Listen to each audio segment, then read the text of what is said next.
नमस्कार मेरी YouTube family, हमशिका voice में आप लोगों का स्वागत है। सावित्री को वैसे ही काफी चिंता हो रही थी क्योंकि उसका पति 11 बजे आने की कहकर अभी तक ट्रक लेकर नहीं आया था। उसका पति सुखवंत ट्रक चलाता था। सावित्री को अच्छी तरह पता था कि सुखवंत रात के समय शराब पीकर ट्रक चलाता है, इसलिए उसकी चिंता जायज थी। आशंकाओं के बादल उसके मन में घिरने लगे थे। ऊपर से मुन्ने का लगातार रोना भी उसे और ज्यादा परेशान कर रहा था। सावित्री के पिता ने जब सुखवंत के हाथों में उसका हाथ दिया था, तब सुखवंत इसी घर में अकेला रहता था और किराए की जीप चलाता था। फिर उसने ट्रक चलाना शुरू कर दिया। सावित्री को आज भी वो दिन अच्छी तरह याद है जब सावित्री के पिता आखिरी बार बेटी दामाद से मिलने आए तो दरवाजा सुखवंत ने ही खोला। अरे आप आइए आइए, इधर से गुजरा तो सोचा मिलता जाओ। सावित्री के पिता अंदर आते हुए बोले। सावित्री अपना उभरा हुआ पेट साड़ी के पल्लू से ढकने का असफल प्रयास करते हुए बोली, पिताजी आपकी तबीयत कैसी है अब? मैं ठीक हूँ बेटे सुखवंत, मेरी एक आखिरी विनती मानोगे? पिताजी सुखवंत से मुखातिब होकर बोले। जी कहिए बेटे, ईश्वर की कृपा से तुम अब 2 से 3 होने वाले हो। मैं चाहता हूँ तुम शराब छोड़ दो, नहीं तो तुम्हारे बच्चे के ऊपर इसका प्रतिकूल प्रभाव पड़ सकता है। जी मैं कोशिश करूँगा। दृढ़ निश्चय करोगे तो कोशिश सफल जरूर होंगे। अच्छा अब मैं चलता हूँ। पिताजी खाट से उठते हुए बोले। मैं वचन देता हूँ कि अपने बच्चे को अच्छे संस्कार देने के लिए शराब को कभी हाथ नहीं लगाऊंगा। सुखवंत पिताजी के साथ बाहर आते हुए बोले। दरवाजे की साकल जोर से बजी। सावित्री की त्रंदा भंग हुई और वो अतीत से बाहर आई। मुन्ना अभी भी रो रहा था। सावित्री ने दरवाजा खोला। दरवाजे पर एक पुलिस कांस्टेबल को देख वो घबराई और हिम्मत करके पूछी, क्या है भाई? ट्रक चालक सुखवंत का घर यही है क्या? कांस्टेबल ने पूछा। जी यही है, मैं उनकी पत्नी हूँ। सावित्री घबराए स्वर में बोली। आपके पति का ट्रक नदी में गिर गया है। जब वो पुल पार कर रहे थे तो अधिक नशे के कारण ट्रक से कंट्रोल खो बैठे। उनकी लाश थाने में रखी है, सुबह आकर ले जाना। कांस्टेबल इतना कहकर चला गया। हे भगवान! सावित्री जमीन पर पछाड़ खाने लगी। हाथों की चूड़ियां स्वतः ही गोल दायरे का रूप छोड़ने लगी। इसके बाद तो सावित्री की जिंदगी की दिनचर्या ही बदल गई। दिन भर बड़े लोगों के घर में चौका बर्तन करना और रात को 4-4 घंटे सिलाई करना। जब सावित्री दूसरों के घर चौका बर्तन करने जाती तभी मुन्ना उसके साथ ही होता।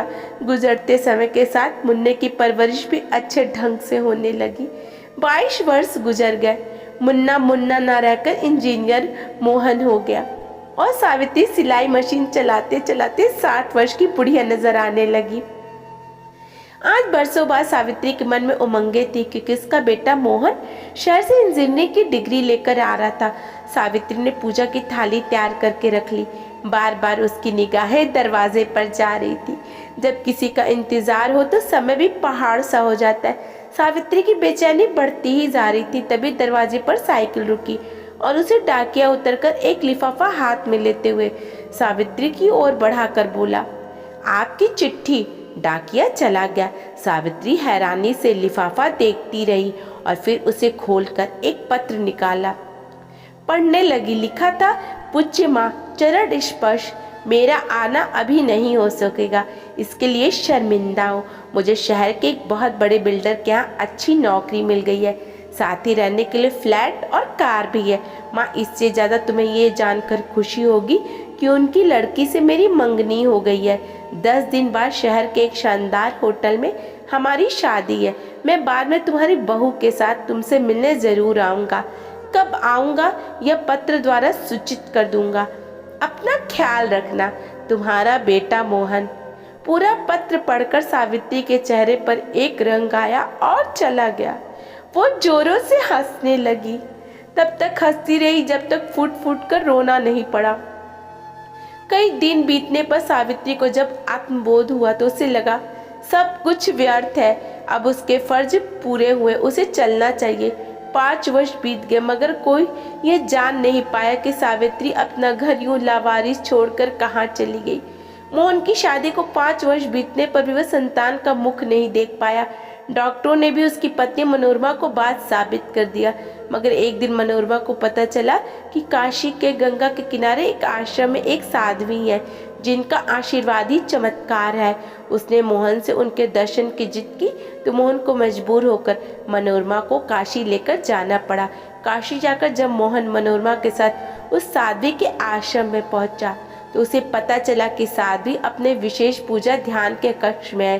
तब तक मनोरमा ने इंतजार करना उचित समझा, लेकिन मोहन समय की बर्बादी बेकार समझ मनोरमा के साथ सीधा साध्वी विशेष पूजा कक्ष में पहुंच गया।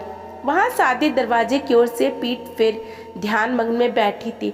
मोहन वही कक्ष में एक तरफ बिछे कालीन पर बैठ गया। मनोरमा घुटनों के बल वहीं जमीन पर बैठकर अपना आंचल फैलाकर भर्राए स्वर में बोली, माई, मेरी शादी को 5 वर्ष हो गए हैं मगर संतान नसीब नहीं हुआ है। दुनिया बाज कहती है। मैं आपके पास बड़ी उम्मीद लेकर आई हूँ। अपने आशीष से मुझे ममता का वरदान दे दे माई। क्या करोगी बेटी? ममता का वरदान लेकर यह संतान बड़ी निर्मोही होती है। साध्वी का डूबा सा स्वर उभरा। मोहन इस आवाज पर थोड़ा पहले तो चौंका मगर फिर सामान्य होगा। ऐसा मत कहो माई, बड़े भरोसे के साथ आई हूँ आपके पास। मनोरमा गिड़गिड़ाई, पति के पापों का कुछ तो प्रायश्चित देना ही होगा पुत्री। तुम संतान का मुख नहीं देख सकोगी। साध्वी की वह डूबी आवाज उभरी, ऐसा श्राप मत दो माई, मेरे पति निष्पाप है। मनोरमा के इतने कहते साध्वी ने अपना चेहरा घुमाया और ठीक मनोरमा के सामने मुख करके बैठ गई। चेहरे पर नजर पड़ते ही मोहन के मुंह से अचानक यकायक निकला, माँ तुम? माँ, ये क्या कह रहे हैं आप? आप तो कहते थे कि आप अनाथ हैं। आपके माता पिता एक दुर्घटना का शिकार हो गए। आपने मुझसे ऐसा क्यों कहा? मनोरमा ने मोहन से कहा तो उसकी नजरें झुकती चली गई। सावित्री फीकी मुस्कान के साथ, तुम माँ को भले ही चेहरे से पहचानो मगर माँ अपने बच्चों को आहट से पहचानती है।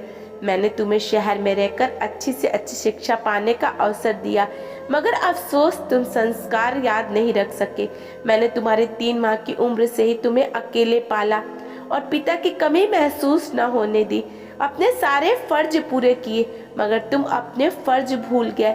मैं यही सोचकर गर्व करती थी कि अपने अकेले की मेहनत से अपनी मंजिल पाई, मगर आज मुझे आपकी पत्नी होने पर शर्म महसूस हो रही है। मनोरमा सिसक कर बोली, अब हमारे सत्संग का समय हो रहा है, तुम दोनों जा सकते हो। सावित्री खड़ी होते हुए बोली, माँ, मुझे बाज होने का श्राप से तो मुक्ति देती जाओ। मनोरमा सावित्री के पैर पकड़ते हुए बोली, पुत्री, मैं खुद नहीं जानती मेरे मुंह से ये वचन कैसे और क्यों निकले, मगर शायद यही कुदरत का न्याय हो। फिर भी तुम मन में धैर्य धारण कर उसी कुदरत की कृपा की प्रतीक्षा करो जिसने तुम्हें यह श्राप दिया है। सावित्री ऐसा कहकर कद से बाहर निकल गई और अपने पीछे छोड़ गई बिलखती मनोरमा और पश्चाताप के आंखों में लिए मोहन। आपको ये कहानी कैसी लगी? अपनी प्रतिक्रिया जरूर भेजें और हमारे चैनल को लाइक, सब्सक्राइब और कमेंट करें। धन्यवाद।